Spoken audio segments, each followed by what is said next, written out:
Hey guys, Ko here, and I've been playing Genshin for like 10 months, and I finally just understood the basic premise of artifacts.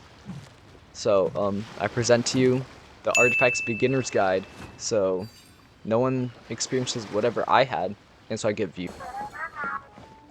Alright, so some basics. Obviously, artifacts are thingies you put on your character to give them some extra bonuses, and every artifact has a major stat and some minor stats. So first we have the Flower of Life, aka Flower, Plume of Death, aka Plume Feather thing, Sands of Eon, aka Sands, Hourglass, and then Goblet of... yeah, I don't know how you say that, Eonathum Goblet, and Circlet of Logos, aka Circlet.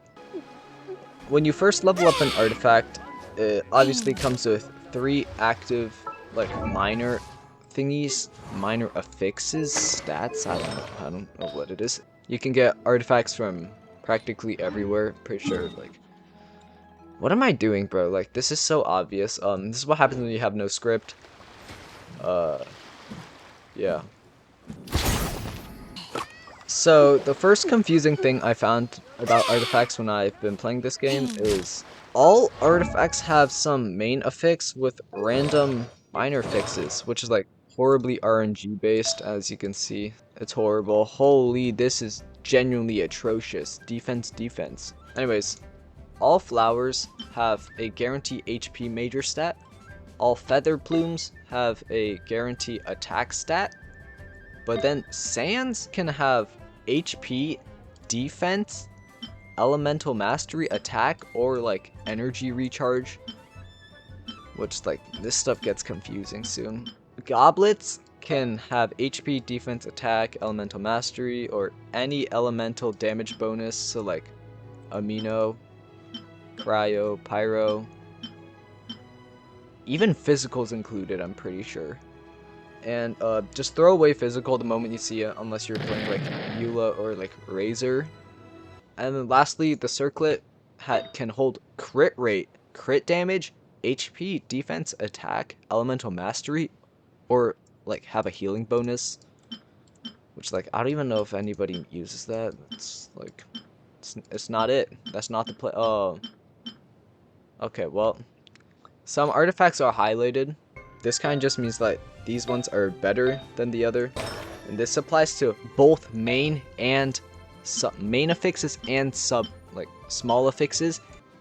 So anyways, for example, Yin-san, she has a burst that buffs your other characters based on her base attack.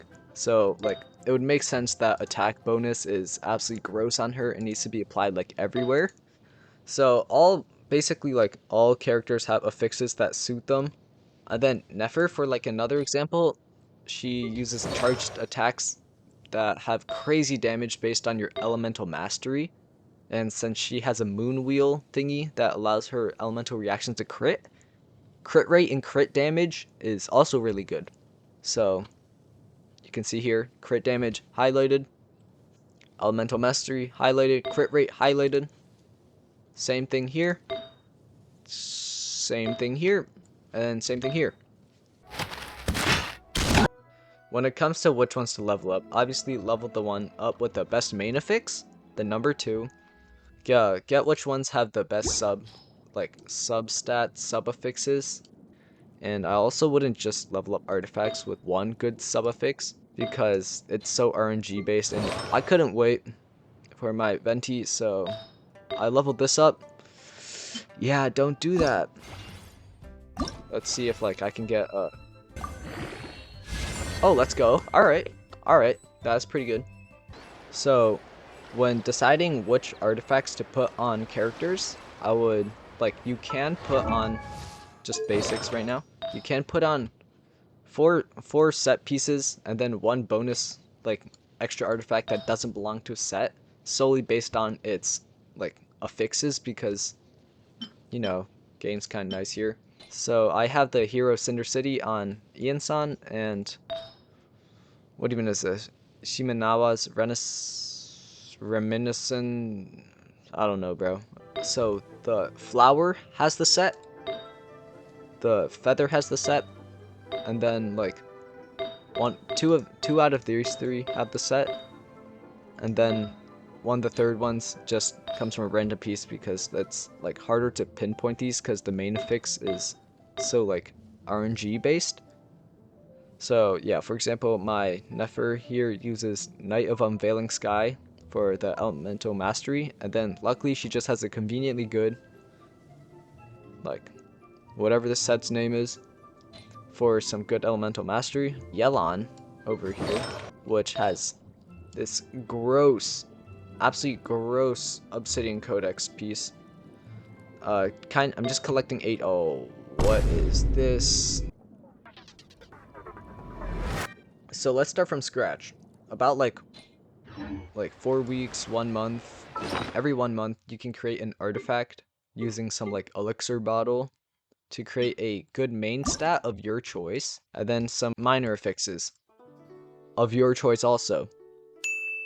So a flower costs 1 elixir to define, plume costs 1, sands costs 2, circlet costs 3, and goblet costs 4 because there's just so many main affixes you can choose from. I would never recommend creating a flower because main affixes and plumes main affix are just guaranteed, so just like 5 condensed resins things can just get you a good one. I don't even know what I was doing. I made a plume for Nefer, and what did I find? I found a plume that possesses the same value because main affix is just easy to get. I would just use the bottle if you don't want to grind and just like need one more good artifact, and it happens to be like flower plume. That's the only time I would ever like transmute a flower. Otherwise, save up and go make something good. So this one's actually really important because these feathers, the dust of enlightenment, are rare as hell to get. Like like you get like 1 every month. I guess that's as rare as elixir, but these things are like, I just don't like them.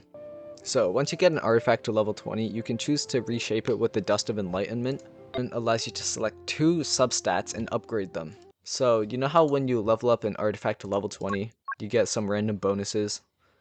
Example here, game just didn't like me and didn't give me my crit rate, crit damage. The plus levels do not get just like, they kind of get transferred. So like if I have 3 attack here, for example, it could move to 2 crit rate here and 2 crit damage here. So also you can see how some artifacts are like glowing, some aren't. This little goblet's not glowing. These 4 aren't glowing. Wow, that really sucks. So when you level up an artifact to level 20, some of them start glowing. That means they are good. You want these. I recommend using Dust of Enlightenment feathers on non-highlighted artifacts. Well, that's it for my beginner's guide on artifacts. If I had said something wrong, just like correct me in comments.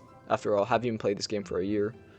I just felt the need to like share this and to give you. Alright, see you guys.